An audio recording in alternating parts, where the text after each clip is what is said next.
श्री जगन्नाथपुरी धाम में मणिदास नाम के माली रहते थे। इनकी जन्मतिथि का ठीक ठीक पता नहीं है, परंतु संत बताते हैं कि मणिदास जी का जन्म संवत 1600 के लगभग जगन्नाथपुरी में हुआ था। फूलमाला बेचकर जो कुछ मिलता था उसमें से साधु ब्राह्मणों की वे सेवा भी करते थे, दीन दुखियों को, भूखों को भी दान करते थे और अपने कुटुंब का काम भी चलाते थे। अक्षर ज्ञान मणिदास ने नहीं पाया था, पर यह सच्ची शिक्षा उन्होंने ग्रहण कर ली थी कि दीन दुखी प्राणियों पर दया करनी चाहिए और दुष्कर्मों का त्याग करके भगवान का भजन करना चाहिए। संतों में इनका बहुत भाव था और नित्य मणिराम जी सत्संग में जाया करते थे। मणिराम का एक छोटा से खेत था जहां पर यह सुंदर फूल उगाता। मणिराम माली प्रेम से फूलों की माला बनाकर जगन्नाथ जी के मंदिर के सामने ले जाकर बेचने के लिए रखता। एक माला सबसे पहले भगवान को समर्पित करता और शेष मालाएं भगवान के दर्शनों के लिए आने वाले भक्तों को बेच देता। फूल मालाएं बेचकर जो कुछ धन आता उसमें साधु संत गौ सेवा करता और बचे हुए धन से अपने परिवार का पालन पोषण करता था। कुछ समय बाद मणिदास के स्त्री पुत्र एक भयंकर रोग की चपेट में आ गए और एक एक करके सबका परलोकवास हो गया। जो संसार के विषयों में आसक्त, माया मोह में लिपटे प्राणी है, वे संपत्ति तथा परिवार का नाश होने पर दुखी होते हैं और भगवान को दोष देते हैं, किंतु मणिदास ने तो इसे भगवान की कृपा मानी। उन्होंने सोचा, मेरे प्रभु कितने दयामय हैं कि उन्होंने मुझे सब ओर से बंधन मुक्त कर दिया। मेरा मन स्त्री पुत्र को अपना मानकर उनके मोह में फंसा रहता था। श्री हरि ने कृपा करके मेरे कल्याण के लिए अपनी वस्तुएं लौटा लीं। मैं मोह मदिरा से मतवाला होकर अपने सच्चे कर्तव्य को भूला हुआ था। अब तो जीवन का प्रत्येक क्षण प्रभु के स्मरण में लगाऊंगा। मणिदास अब साधु के वेश में अपना सारा जीवन भगवान के भजन में ही बिताने लगे। हाथों में करताल लेकर प्रातःकाल ही स्नानादि करके वे श्री जगन्नाथ जी के सिंह द्वार पर आकर कीर्तन प्रारंभ कर देते थे।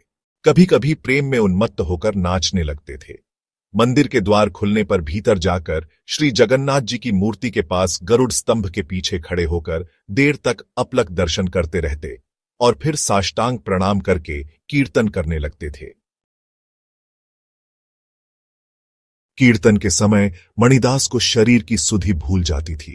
कभी नृत्य करते, कभी खड़े रह जाते, कभी गाते, स्तुति करते या रोने लगते, कभी प्रणाम करते, कभी जय जयकार करते और कभी भूमि में लौटने लगते थे। उनके शरीर में अश्रु, स्वेद, कंप, रोमांच आदि 8 सात्विक भावों का उदय हो जाता था।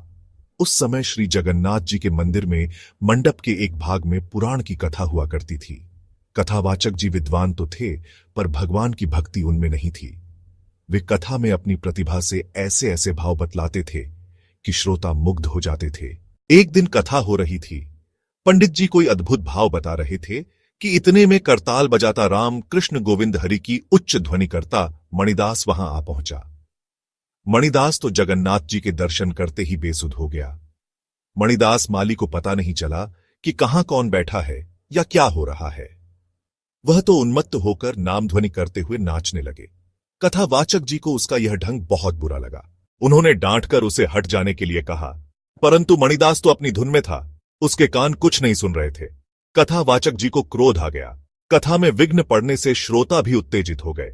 मणिदास पर गालियों के साथ साथ थप्पड़ पड़ने लगे। जब मणिदास को बाह्य ज्ञान हुआ तब वह भौंचक्का रह गया। सब बातें समझ में आने पर उसके मन में प्रणय कोप जागा। उसने सोचा, जब प्रभु के सामने ही उनकी कथा कहने तथा सुनने वाले मुझे मारते हैं, तब मैं वहां क्यों जाऊं? जो प्रेम करता है उसी को रूठने का भी अधिकार है। मणिदास आज श्री जगन्नाथ जी से रूठकर भूखा प्यासा पास ही के एक मठ में दिन भर पड़ा रहा। मंदिर में संध्या आरती हुई, पट बंद हो गए, पर मणिदास आया नहीं। रात्रि को द्वार बंद हो गए। राजा को स्वप्न में उसी रात्रि श्री जगन्नाथ जी के दर्शन हुए। प्रभु कह रहे थे, तू कैसा राजा है? मेरे मंदिर में क्या होता है? तुझे इसकी खबर भी नहीं रहती। मेरा भक्त मणिदास नित्य मंदिर में करताल बजाकर नृत्य किया करता है। तेरे कथावाचक ने उसे आज मारकर मंदिर से निकाल दिया। उसका कीर्तन सुने बिना मुझे सब फीका जान पड़ता है। मेरा मणिदास आज मठ में भूखा प्यासा पड़ा है। तू स्वयं जाकर उसे संतुष्ट कर। अब से उसके कीर्तन में कोई विघ्न नहीं होना चाहिए। कोई कथावाचक आज से मेरे मंदिर में कथा नहीं करेगा। मेरा मंदिर तो मेरे भक्तों के कीर्तन करने के लिए सुरक्षित रहेगा। कथा अब लक्ष्मी जी के मंदिर में होगी। उधर मठ में पड़े मणिदास ने देखा कि सहसा कोटि कोटि सूर्यों के समान शीतल प्रकाश चारों ओर फैल गया है। स्वयं जगन्नाथ जी प्रकट होकर उसके सिर पर हाथ रखकर कह रहे हैं, बेटा मणिदास, तू भूखा क्यों है? देख, तेरे भूखे रहने से मैंने भी आज उपवास किया है। उठ, तू जल्दी भोजन कर ले। इतना कहकर भगवान अंतर्धान हो गए। मणिदास ने देखा कि महाप्रसाद का थाल सामने रखा है। उसका प्रणय रोष दूर हो गया। प्रसाद पाया उसने। उधर राजा की निद्रा टूटी। घोड़े पर सवार होकर वह स्वयं जांच करने मंदिर पहुंचा। पता लगाकर मठ में मणिदास के पास गया और प्रणाम करके अपना स्वप्न सुनाया। राजा ने विनती करके कहा कि आप पुनः नित्य की भांति भगवान को कीर्तन सुनाया करें। मणिदास में अभिमान तो था नहीं, वह राजी हो गया। राजा ने उसका सत्कार किया। करताल लेकर मणिदास स्तुति करता हुआ श्री जगन्नाथ जी के सम्मुख नृत्य करने लगा। उसी दिन से श्री जगन्नाथ मंदिर में कथा का बांचना बंद हो गया। कथा अब तक श्री जगन्नाथ जी के मंदिर के नैऋत्य कोण में स्थित श्री लक्ष्मी जी के मंदिर में होती है। दिव्य धाम गमन मणिदास जीवन भर श्री जगन्नाथ जी के मंदिर में कीर्तन करते रहे। अंत में श्री जगन्नाथ जी की सेवा के लिए लगभग 80 वर्ष की आयु में मणिदास जी भगवान के दिव्य धाम पधारे। संतों ने मणिदास भक्त का जीवन काल संवत 1600 से 1680 यह बताया है। जय श्री कृष्णा भक्तों, आपका स्वागत है इस नए YouTube चैनल श्री हरि में। इसमें हम आपको भक्तों की कहानियां सुनाएंगे। आशा है कि आपको ये पसंद आएंगी।